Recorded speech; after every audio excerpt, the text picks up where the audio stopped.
তো হ্যালো দোস্ত, welcome back to my channel once again. আশা করি সবাই সুস্থ আছো, ভালো আছো। আজকে হচ্ছে 9th মে, বৃহস্পতিবার। আজকে এটা একটা টেস্টিং ভিডিও। অনেকদিন ধরে ব্লগ দেয় না। আসলে আমার মাস্টার্সের কোর্স চলছিল, সেটা কমপ্লিট হলো, রেজাল্টও বেরিয়ে গেছে। তো এখন আবার ব্লগ শুরু করে দিয়েছি। আসলে সময় পাইনি, অনেক দিন যাবৎ সময় পাইনি। এখন আমি অফিস থেকে বাড়ি ফিরছি। এখন বাজে সন্ধ্যা 6:30 আর কি। অফিস ছুটি হয়ে গেছে। অফিস ছুটির পর তো খুব মজা, বাড়ি গিয়ে খাও তিলের খাজা। এই যে গাড়িগুলো দেখুন কীভাবে আসছে। এই একটু ডান দিকে চাপাবি, সে দেখে চাপা, একদম সোজাসুজি আড়াআড়িভাবে চাপিয়ে দেয়। এই সামনের থেকে যে যাচ্ছে এর সাথে একটু টাচ হলেই বাস। এটা হচ্ছে আমাদের ফুলবাড়ি বাইপাস রোড। এটা ফুলবাড়ি টু জলপাইগুড়ি যায়, এই রাস্তা গুয়াহাটিও চলে যায়। তো এই রাস্তায় এই কিছুটা অংশ, এই ফুলবাড়ি থেকে জটিয়াখালি, এইটুকু রাস্তাটা খুবই মানে জাম হয়। এই জায়গাটা আর কি 4 লেন হয়নি এখনও। ওই জটিয়াখালি থেকে 4 লেন হয়ে গেছে, কিন্তু এই ফুলবাড়ি থেকে জটিয়াখালি পর্যন্ত কিছু সমস্যার কারণে 4 লেনটা হয়নি। তো এখন কী করব, সমস্যার মধ্যে দিয়ে যেতে হয় অফিস। এই রাস্তাটাতেই আমার পুরো রাস্তায় যা সময় লাগে তার থেকে বেশি সময় আমার এইটুকু 1 কিলোমিটার পার করতেই লেগে যায়। এই দেখুন নিচ দিয়ে যেতে হচ্ছে। এই জায়গাটা বিশাল লম্বা লাইনটাকে, সামনে আবার টোল গেট আছে, যার কারণে এই রাস্তাটা না সবসময় জামই থাকে। এই রাস্তাটা কোনো সময় ফাঁকা থাকে না। সকালে আসলেও জাম, বিকালে আসলেও জাম। হ্যাঁ, দুপুর নাগাদটা একটু ফাঁকা থাকে, এই তাও কিছুক্ষণ সময়ের জন্য।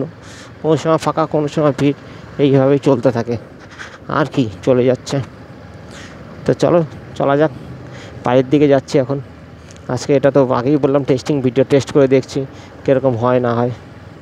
যাবো, অনেক দিন ধরে ঘুরতে যাওয়া হয় না, এবার ঘুরতে যাবো। পরীক্ষা ছিল, সব শেষ, রেজাল্ট বেরিয়ে গেছে, সব শেষ। এবার যাব ঘুরতে। রাতের বেলা ভিডিও আলাদাই মজা। এর আগে কোনো দিন রাতে এইভাবে ভিডিও করিনি। এই এখন ফুলবাড়ি বাইপাস উঠে গেলাম। বাঁ সাইডটার সামনে, বাঁ সাইড থেকে লেফট সাইড চলে যাবে হচ্ছে ক্যানেল রোড ধরে, ওটা চলে যাবে কলকাতার দিকে। হ্যাঁ, আর ডান দিক চলে যাবে গাজলডোবা, যেটাতে তোমরা পুরোপুরি ডুয়ার্স চলে যেতে পারবে। ডুয়ার্স মানে গাজলডোবা, লাটাগুড়ি, চালসা, মালবাজার, এটাও গুয়াহাটি চলে যাবে। আর আমার পিছনের দিকের যে রাস্তাটা, এটাও গুয়াহাটি যাবে। এটা অ্যাকচুয়ালি ফালাকাটা হয়ে গুয়াহাটি যাবে। আর ডান দিকের রাস্তাটা পুরোপুরি ডুয়ার্স হয়ে গুয়াহাটি চলে যাবে।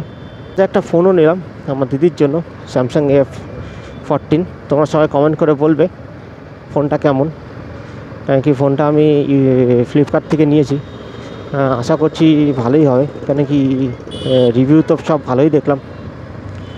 তো দেখা যাক। এখন ফোনটা নিয়েছি, সেরকম চেক করিনি, বাড়ি গিয়ে চেক করতে হবে ফোনটা কীরকম কী আছে না আছে। এখনও ফোনটাতে লগ ইনও করিনি, ওটাতে সিমও লাগানো হয়নি। দিদি আসবে, দিদির জন্য নিয়েছি আসলে। দিদি এসে দিদি লাগিয়ে দেখবে কেমন কি আছে। ভিডিও কোয়ালিটিটাও আজকে দেখবো কেমন হচ্ছে না হচ্ছে এই নতুন মোটর ব্লগিং সেট আপটাতে। এই টোটো সব এখানে উঠিয়ে দেয়, কী অবস্থা। এই উড়ালপুল থেকে মাঝে মাঝে কাঞ্চনজঙ্ঘা দেখতে পাওয়া যায়, যা অসাধারণ লাগে এখান থেকে দেখতে। অনেকটা উঁচা তো। মাঝে মাঝে যখন ফিরি একটু, যখন দিনটা পরিষ্কার থাকে, বিশেষ করে শনিবার আমার একটু তাড়াতাড়ি ছুটি হয়ে যায়। তো শনিবার যখন তাড়াতাড়ি ফিরি 4:30-5টা নাগাদ, তখন একটু ঝলমলে রোদ পড়ে কাঞ্চনজঙ্ঘার উপরে। ও এই উপর থেকে যা লাগে দেখতে, অসাধারণ, মানে অপূর্ব, অমায়িক দেখতে লাগে।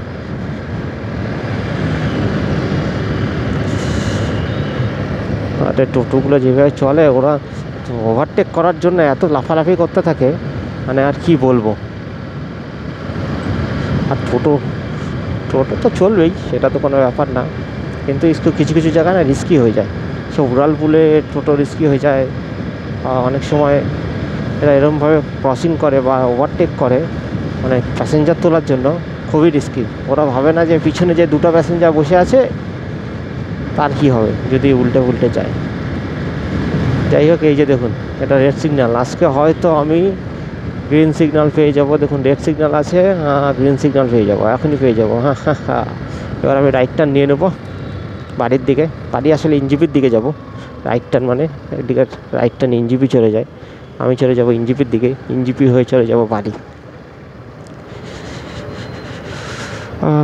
এই জায়গাটায় না একটু ঠান্ডা বেশি, আমার তো একটু ভালোই ঠান্ডা লাগে এই জায়গাটা, কেন যেন আসলে পারে গা ছমছম করে ঠান্ডা। আসলে এই জায়গাটা একটু গাছও আছে প্রচুর, ওই কারণে ঠান্ডা লাগে। এই জায়গাটাই ঠান্ডা, দিনের বেলা আসলেও ঠান্ডা লাগে, রোদের মধ্যেও যদি আসি এই পাশে বড় বড় গাছ আছে, গাছের নিচে একটু দাঁড়ালে বেশ ঠান্ডাই লাগে, সেরকম গরম লাগে না এই জায়গাটায়।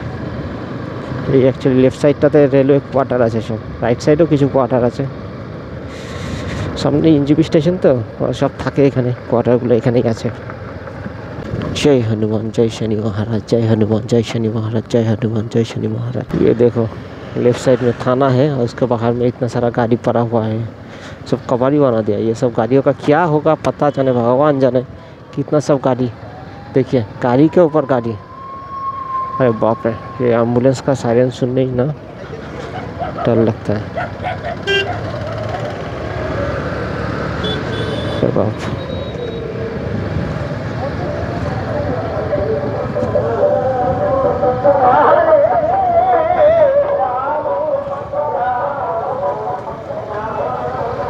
কেন আমার শরীর না খুবই খারাপ হয়ে গেছিলো, বুঝতে পারলে তো, যার কারণে খাওয়া দাওয়া খুব রেস্ট্রিকশন হয়ে গেছে। আসলে পেট প্রচণ্ড খারাপ হয়ে গেছিলো, আসলে গরমের থেকে না কি হয়েছে, গরম থেকেই হবে হয়তো। অ্যাকচুয়ালি মানে পুরোই খারাপ, মানে দুদিন তো অফিসে যেতে পারিনি, এতটা শরীর খারাপ হয়ে গেছিলো আমার। আর শরীরটা খারাপ হয়েছিল এরকম ডাক্তার দেখালাম, ওষুধ ফষুধ খেলাম, ঠিক হয়ে গেল, কোনো ব্যাপার না। শরীর টরীর তো খারাপ হতেই থাকে, কিন্তু শরীরের ধ্যান রাখা উচিত আমাদের। এই দেখো ট্রাফিকের উপর ট্রাফিক, ট্রাফিকের উপর ট্রাফিক, হ্যাঁ যাবো আমি কোথা দিয়ে, ট্রাফিকের উপর ট্রাফিক। আচ্ছা লেফট সাইডটাও জাম, যাওয়া যাবে না, আর খুলে যাবে যদি এখনই, অসুবিধা নেই যে খুলে গেছে।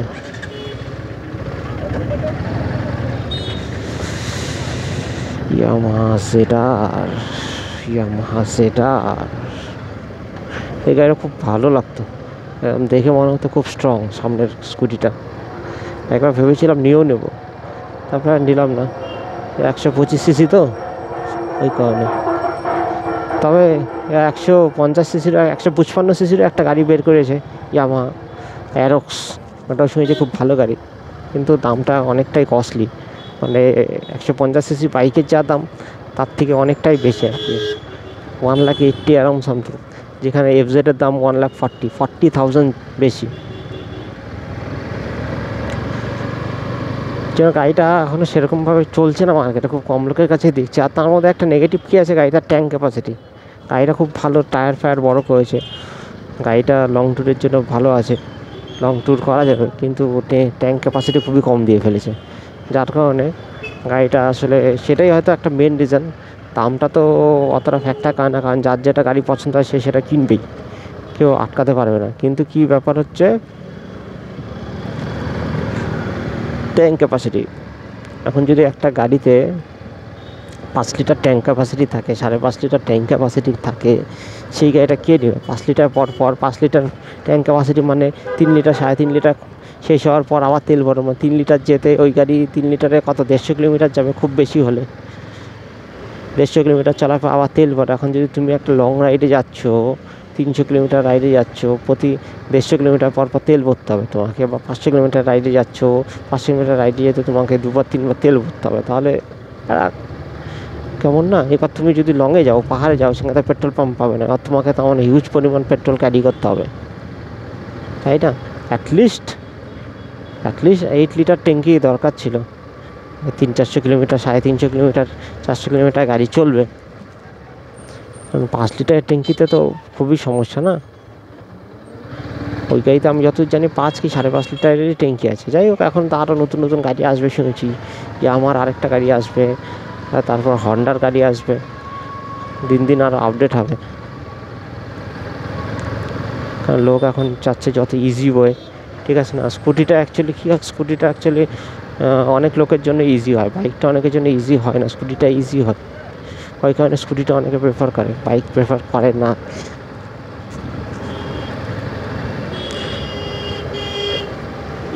যদিও স্কুটি যেটা নর্মাল স্কুটি আছে ওগুলোতে একটা কী সুবিধা, বাজার যাও তুমি বা যেখানে যাও চটপট জিনিসপত্র নিয়ে বা একটা ব্যাগ ট্যাগ নিয়ে যেখানে ইচ্ছা চলে যেতে পারলে, কিন্তু বাইকে সেটা হয় না, সেটা একটা সমস্যা আছে বাইকে।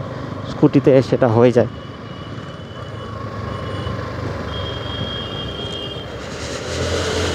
এই আমরা পৌঁছে গেলাম ফুলেশ্বরী।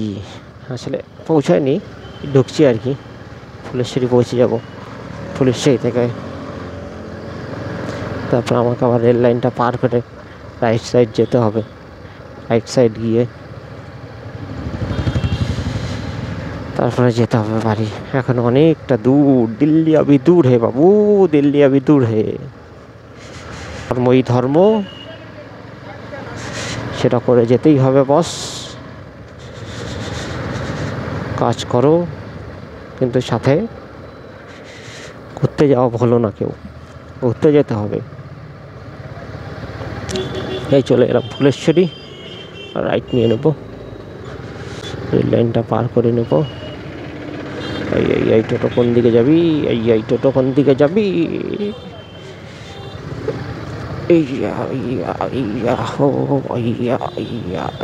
আরে হেলমেট ফেলমেট না পরে যে কেন চলে এরা?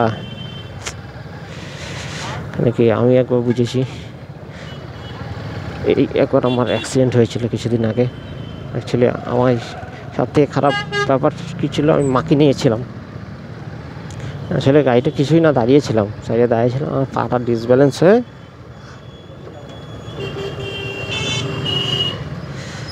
ওখানে দাঁড়িয়েছিলাম। সাইডে কী হলো, সাইডে অ্যাকচুয়ালি ঢালু ছিল, পাটা ডিসব্যালেন্স হয়ে মা পিছনে বসেছিল, পুচকিটাও বসেছিল পিছনে, ডিসব্যালেন্স হয়ে পড়ে গেছে। তাও পুচকিটা মাঝখানে ছিল, ও লাগেনি, ও ফটকায় লাফ দিয়েছে। মা ছিল, মা পড়ে গেছে। মার মাথায় হেলমেট ছিল, লাগেনি, হাতে লেগেছে। হাতের উপর অ্যাকচুয়ালি বডির ভারটা পড়েছে, বডি ওয়েটটা হাতের উপরই পড়েছে, সেই কারণে হাতের কবজিটা একটু মুড়ে গেছে, মুড়ে গিয়ে হাতটা ভেঙেই গেছে। মানে একটা খারাপ, কী আর বলবো। আমার পায়ে লেগেছিল, যেহেতু আমার পায়ের উপর গাড়িটা পড়েছিল, সেই কারণে।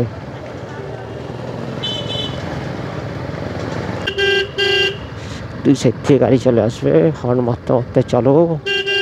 আরে বাবা, এত বড় ট্রাক কেন? ট্রাক ভর্তি টাকা, আরে বাবা বাবা,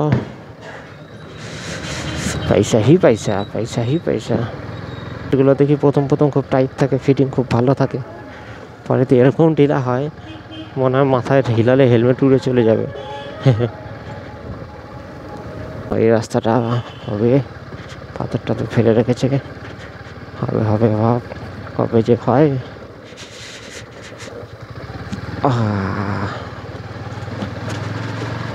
পৌঁছে গেছি বাড়ি। এটা আমি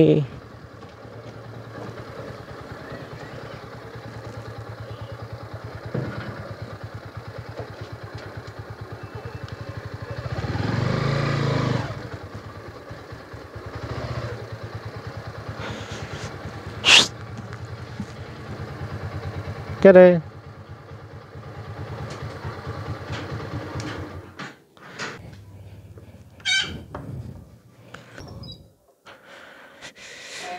দরজা খুলে রুমে পৌঁছে গেলাম। ব্যাগটা রেখে দিই, চাবিটা রেখে দিই। এই হচ্ছে আমার রুম। তো বন্ধুরা, এখন বাড়ি পৌঁছে গেছি। বাড়ি পৌঁছে এখন একটু খাটের উপর বসে আছি। এখন ফ্রেশ ট্রেশ হয়ে নেবো, ড্রেস ফ্রেশ চেঞ্জ করে নেবো।